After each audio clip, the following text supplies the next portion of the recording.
নমস্কার। ১০০ দিন book reading চ্যালেঞ্জের আজকে হচ্ছে ৩০তম দিন। আর আমি আজকে যে বইটি পড়তে শুরু করেছি সেটি হলো পাওলো কোয়েলহোর দ্য অ্যালকেমিস্ট। এই যে লেখক আর কি পাওলো কোয়েলহো, ইনি হলেন একজন ব্রাজিলিয়ান লেখক যিনি ১৯৪৭ সালে জন্মগ্রহণ করেন। আর তার এই যে দ্য অ্যালকেমিস্ট এই বইটি ১৯৮৮ সালে প্রথম আর কি প্রকাশিত হয় পর্তুগিজ ভাষায়, এবং তারপর সারা বিশ্ব জুড়ে প্রায় ৮১টি ভাষায় বইটি অনুবাদিত হয়। আর আমি যার অনুবাদ পড়ছি আর কি, অনুবাদকের নাম মাহমুদ উল আলম। এখন আসি আমি গল্পে। গল্পের শুরুতে আমরা সান্তিয়াগো নামে একটি ছেলেকে আর কি, তরুণ ছেলেকে দেখি, যাকে আর কি, যে কিনা একজন রাখাল আর কি। সে ভেড়ার পাল নিয়ে আর কি বিভিন্ন জায়গায়, এক জায়গা থেকে আর এক জায়গায় ঘুরে ঘুরে তার মানে জীবন আর কি কাটায়। আর এই যে জীবনটা, এই ছেলেটি কিন্তু পড়াশুনো জানে, বেশ কয়েকটি ভাষাও জানে, কিন্তু তারপর এই জীবন সে বেছে নিয়েছে কারণ সারা দুনিয়া আর কি ঘোরার তার শখ, প্রচুর মানুষের সম্পর্কে জানার তার শখ। সেই কারণেই তার যে পারিবারিক অবস্থা, সেই জায়গা থেকে এই পেশাটাই সে আর কি বেছে নেয় আর কি। এক সময় এরকম হয় যে সে একটা স্বপ্ন দেখে এবং সেই স্বপ্নটাই আবার দ্বিতীয়বার দেখে। তো এই স্বপ্নের অর্থ কিভাবে জানতে পারবে, সে তার একটা বন্ধুর কাছ থেকে জেনেছিল যে একজন মহিলা আর আছেন আর কি, যিনি এই স্বপ্নের ব্যাখ্যা করেন আর কি। যাই হোক, তো সান্তিয়াগো সেই মহিলার কাছে আর কি যান, যিনি এই মানে তার স্বপ্নের ব্যাখ্যা করে বলেন যে সে যদি পিরামিডে যায় তাহলে সে গুপ্তধনের সন্ধান পাবে। এবং এরপর দেখা হয় আর কি সান্তিয়াগোর একজন রহস্যময় বৃদ্ধের সঙ্গে, যে কিনা তার মানে তার স্বপ্নকে অনুসরণের কথা আর কি বলেন এবং কিছু গুরুত্বপূর্ণ উপদেশ দেন।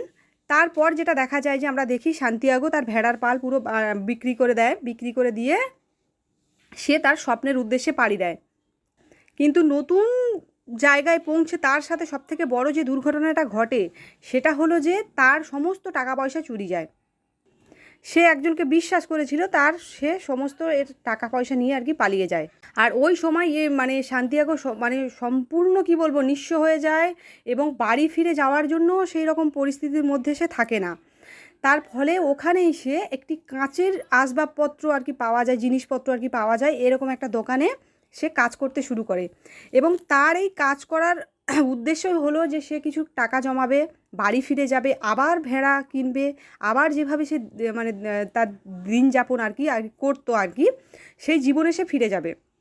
তো প্রায় বছরখানেক মতো এই দোকানে সান্তিয়াগো থাকে। এর মধ্যে যেটা হয় যে ওই দোকানের যে ব্যবসায়ী আর কি, মালিক আর কি, তার ব্যবসাতে অনেক উন্নতি হয়, যেটা সান্তিয়াগোর তার জন্য অনেকখানি আর কি সহযোগিতাতেই আর কি হয় সান্তিয়াগোর। যাই হোক, এবং সেই লোকের একটা স্বপ্ন ছিল যে, ভদ্রলোকের স্বপ্নটি ছিল যে তিনি একবার জীবনে মক্কাতে যাবেন, কিন্তু তিনি মক্কাতে যাওয়ার সামর্থ্য থাকলেও কিন্তু তিনি যান না। তার কারণ তিনি বলেন যে আমি যদি মক্কায় একবার চলে যাই তাহলে আমি তার পরে কী করব, কারণ ওই স্বপ্নটায় নিয়েই তো আমি বেঁচে রয়েছি। যাই হোক, তারপরে একটা সময় আসে সান্তিয়াগোর বাড়ি ফেরার সময় হয়, কিন্তু সেই সময় এই যে তার মালিক আর কি, সে বলেন যে তার স্বপ্নকে ধাওয়া করা উচিত। যাই হোক, তারপরে আবার সান্তিয়াগোর মানে মত চেঞ্জ হয়, মানে পরিবর্তন হয়, সে আবার তার স্বপ্নের পিছনে ধাওয়া করে এবং সেখানে যাওয়ার জন্য প্রথমে সে আর কি মরুভূমি আর কি পাড়ি দেওয়ার জন্য একটা মানে কাফেলার সাথে যোগ দেয়, যেখানে তার পরিচয় হয় একজন মানে ইংরেজ ভদ্রলোকের সঙ্গে, যে কিনা মানে সবসময় আর কি পড়াশোনার মধ্যে আর কি থাকেন। এবং সেই পড়ার মধ্যে থেকেই সে তার মানে যত জ্ঞান বা যা কিছু আর কি অর্জন করার চেষ্টা করতে থাকেন।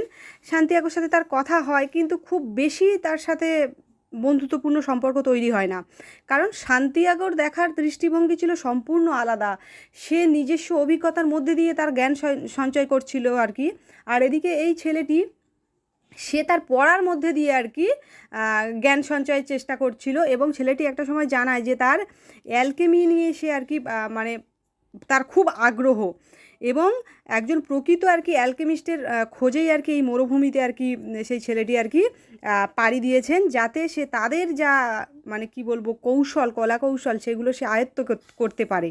যাই হোক, আর সান্তিয়াগো আর কি চারপাশের পৃথিবীকে আর কি দেখে শেখার চেষ্টা করতে থাকে। এরকমভাবে তাদের ভেতরে কথোপকথন চলতে থাকে।